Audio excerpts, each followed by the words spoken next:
Whenever DLC is discussed in fighting games, you can expect literally everyone and their mothers to begin going feral trying to explain why their faves will be on the roster, who makes the most sense, who we want to see, who is likely, who isn't, etc. However, I truly think that Street Fighter 6 may have pulled the wildest move that they've ever done when it comes to their DLC character additions, and I really need to talk about it with someone even if it's my blue snowball microphone. In the event that I don't, I may randomly and spontaneously combust. It's racking my brain a lot because it makes no sense, but also a lot of sense knowing what we have known about the Year 2 DLC for so long. Basically, I need to get my thoughts out there. So today, we're not just discussing the Year 2 DLC as we know it for Street Fighter 6, we're also going to be getting into the reasoning behind the two guest characters being on their roster, the Year 2 DLC leak from April of 2024 of all things, the interesting implications it now had for Year 3 of Street Fighter 6, and going through all of the characters and giving my thoughts on them. Before we start, hello there, I'm Zak Not Kyle, or Zak for short. If you're new here, I'm a fighting game player and content creator who talks about video games, creative writing, popular culture, and how all of those things interact with one another. I also occasionally talk about the content creators of this community as well. If you like what I do, subscribe down below and stick around for my silly shenanigans. I stream a few times a week on my channel, post videos at least monthly, and run tournaments for different fighting games from time to time as well. With all of that info out of the way, let's get into this mess. Also, two things before we begin. Myself and Church HB are hosting a Street Fighter 6 Akuma themed tournament on June 21st at 7 p.m. EST, 4 p.m. PST. It is not a ranked or region locked tournament, and there's a $100 prize pool attached, and all of it will be streamed on my channel. There's also going to be an Akuma showcase as well with more details coming soon. You're able to apply right up until the tournament starts, so go join now at the start.gg link in the description and pinned comment. Also, I dropped new limited Pride merch.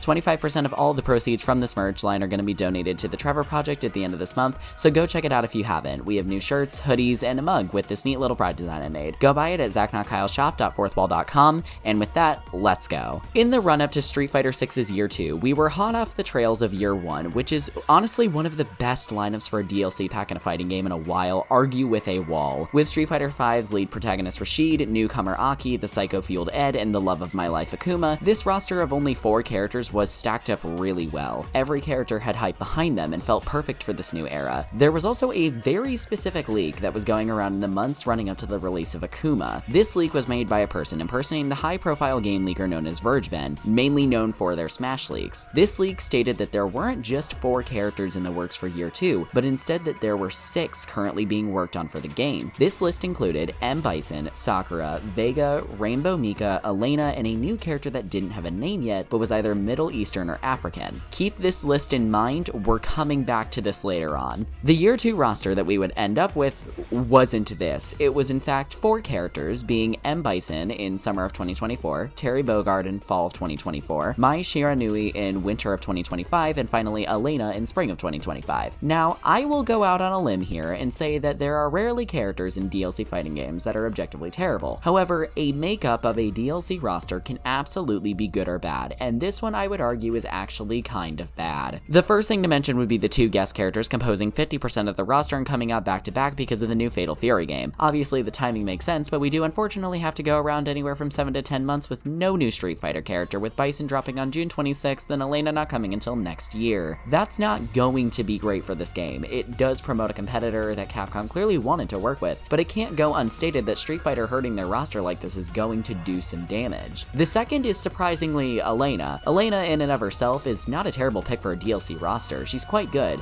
However, this comes back to my point of a DLC roster makeup can be absolutely terrible. If you're only going to do 2 Street Fighter characters on the roster and the other 2 are high-profile guests from SNK and you have a year to release these characters, you need to balance that by making sure you have 2 DLC Street Fighter characters that would get everybody jumping. I'm talking Vega, Sagat, Balrog, Sakura, Poison, Viper. You need someone with an extra level of power in the fandom that Elena unfortunately doesn't quite have in comparison to the names I listed. That isn't to say she's bad, but this is overall a weak makeup of a DLC roster when all factors are put together. Bison is the easiest slam dunk, but even he is somewhat divisive in the fandom considering his death in Street Fighter V. However, with all of that laid out, we should probably move into discussing the individual characters themselves because I have mostly only positive things to say, if we're being completely honest. Starting out with Bison, this is certainly not the direction I expected for Street Fighter to take him in, but I cannot say I'm mad at it. This version of Bison is a lot more disheveled than his old form, and he seems to struggle to control the Psycho Power as he currently wields it. His design is pretty interesting, but I still prefer Classic Bison, which is the skin he'll launch alongside with. I gotta say though, Bison is probably the best starting pick for a new Street Fighter season you could have, so props props to Capcom for putting him first. On another note, whoever said this on Reddit when it came to Ken and Bison fighting in the dumpster outside of a gas station,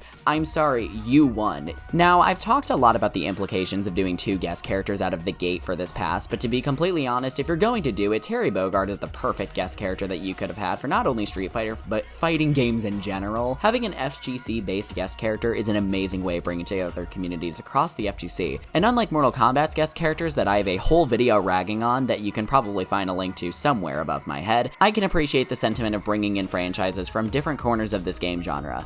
I am so excited to see Terry and everybody hyping the shit out of Terry and Mai, genuinely. It makes me very happy, and I hope that love is carried over to the new Fatal Fury game. Go them. To keep things $150, I think most of us knew Elena was going to be on this roster some way, somehow. Considering how Akuma showed up already, I certainly sense this coming, at least. Elena's probably going to be somebody I main, to be quite honest. My only real issue with Elena is that she isn't the heaviest hitter for a pass with only 2 Street Fighter characters. Personally, I think if we got someone like all of the names I listed previously, the pass could have hit with a harder punch. This isn't to say that Elena is a bad pick again, but when you only have 2 spots, it's kinda tough to narrow down your options, and Elena wouldn't have been somebody I would have picked as my final choice. However, still a good one, and I do look forward to playing her. I do really like her redesign, it's really nice. Now, when I tell you that the girls and the gays and the fighting game community were screaming at the reveal of Mai in this trailer, I fucking mean it. We were losing our goddamn minds as soon as the fan hit the ground. It was over. We all went feral for Mai, and understandably so. She's a fighting game legend from Fatal Fury and King of Fighters, and I'm happy to see her make an appearance. Now, yes, we talked about the implications of yes in this game already, but that's more of a DLC roster makeup issue, not an issue with Mai as a character. Therefore, slay diva. With the individual characters discussed, what about that leak from earlier? How correct is it, and what does it mean for the rest of the game's lifespan? Well, if you've been paying attention, you may have noticed that the guest characters came to the shock of literally everyone. Nobody saw this coming from Capcom. They have never done this in over 30 years. However, the leak was correct on 2 of the fighters in the Year 2 pass, being Bison and Elena. So what about the other 4? We still have Sakura, Vega, Mika, and that other mysterious new character. Now, this could be entirely wrong, and take this with a grain of salt for obvious reasons, but I personally have a hunch that Capcom already picked their Year 3 roster as well and has already begun quite a bit of work on them by now. If 2 of the 6 original characters on the Year 2 lineup made it in when the rumor was 6 for so long, and Capcom had never done guests before,